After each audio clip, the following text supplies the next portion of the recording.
गांव में fashion show. शहर की फैशन डिजाइनर रितु की शादी गांव के जमींदार शेर सिंह से हो जाती है। लेकिन शहरी कामकाजी रितु का गांव में मन नहीं लगता। क्या सासू माँ, ये गांव में तो कुछ नहीं है, मेरा दिल ही नहीं लगता यहाँ, क्या करूं मैं। अरे बेटा, जहाँ पति का कारोबार बीवी तो वही अच्छी लगती है ना। अब हम लोग इतने पैसे वाले हैं कि गांव में मेरे बेटे लायक लड़की ही नहीं मिली। अरे माँ, मैं तो ये बोल रही हूँ कि क्या करूं जिससे मेरा थोड़ा दिल लगे। अरे बेटा, मैं भी शहर की थी। यहाँ आकर मैंने गांव में स्कूल खोल लिया। बच्चों को पढ़ाती थी तो मन लग जाता था। तू भी कुछ देख ले जिससे गांव की बहू बेटियों का भला हो जाए और तेरे जमींदार ससुर जी का नाम भी हो जाए। रितु क्या करती, फैशन डिजाइनिंग वाले कपड़ों को गांव की औरतों पर कैसे ट्राई करती। लेकिन एक दिन, अरे क्या बात है डार्लिंग, बड़ी जल्दी उठ गई। और ये हाथ में फेविकॉल और कागज, कहाँ जा रही हो? मैंने सोच लिया है कि मैं अपना फैशन बुटीक खोलूंगी। गांव की औरतों को सजा धजा कर फैशन शो करूंगी और यहाँ की औरतों को भी शहर के फैशन से वाकिफ करवाऊंगी। फैशन और यहाँ की औरतें, अरे इन लोगों को तो बस चूल्हा चौका आता है। खाली समय में एक दूसरे के सर से जुएं निकालती हैं या फिर अचार पापड़ बनाती है। इन लोगों के बस की नहीं है फैशन को समझना। लेकिन रितु मानती नहीं। वो पूरे गांव में पोस्टर चिपका देती है कि किसी को भी नए डिजाइन के कपड़े पहनने का शौक है तो जल्दी जमींदार की बहू से मिले। लेकिन रितु की दुकान में 2 दिनों तक तो कोई आता ही नहीं। पर एक दिन, अरे कमला, क्या हुआ, क्या देख रही हो? ये पुतला देख रहा है दीदी। क्या दिख रहा है इसमें ऐसा? अब देखो तो दीदी, ये पुतला मेरे जैसा ही है ना, पतला दुबला लंबा, बस मैं काली और ये गोरा। तू ये बता, इस पुतले के कपड़े तुझे कैसे लग रहे हैं?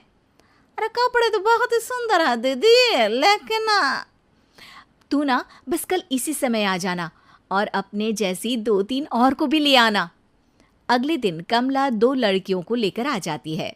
रितु उन लोगों को अपने हाथ के सिले कपड़े पहनाती है और घर भेज देती है। उन लोगों को गांव की दूसरी औरतें भी देखती हैं। और फिर क्या, अगले दिन रितु जब दुकान खोलती है तो सामने बहुत सी औरतें उसके बनाए डिजाइनर कपड़े पहनने को तैयार खड़ी होती हैं। तुम लोगों को कपड़े के साथ ही हल्के मेकअप और स्किन केयर की भी क्लास देनी पड़ेगी।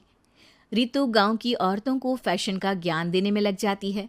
एक दिन रितु का पति कहता है, अरे रितु, तुम्हारी फोटो पेपर में आई है। क्यों भाई, ऐसा क्या कर दिया मैंने, क्या लिखा है?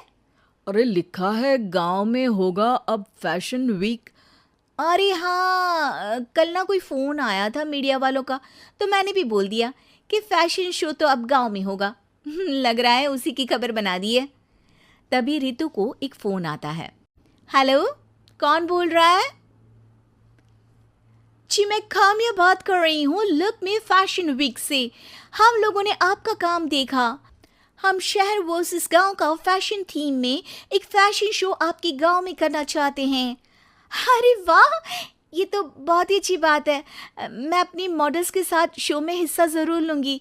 बस अब क्या था, वो दिन भी आ जाता है जब रितु की गांव की गोरी शहर की छोरी के साथ स्टेज शो में हिस्सा लेती हैं।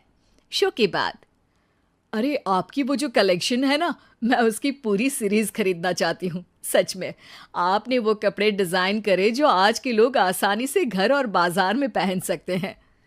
और बजट में भी है। हम भारतीयों के लिए तो ये डिज़ाइन बेस्ट है जी। वैसे आपने क्या सोचकर ये कपड़े बनाए और आप इसे कितना आगे और लेकर जाना चाहती हैं? औरतें और फैशन एक दूसरे के पर्यायवाची है। तो ये किसने कहा कि गांव की औरतों को डिज़ाइनर कपड़े पहनने का हक नहीं? मेरा मानना है कि शौक सभी औरतों में होता है। ज़रूरत है तो बस उसे जगाने की, उनके हिसाब और बजट के कपड़ों की, जो मैंने बनाए और सबको पसंद भी आए। अब रितु का गांव हर जगह प्रसिद्ध है, ना सिर्फ रितु के लिए बल्कि वहाँ की औरतों की फैशन के लिए भी।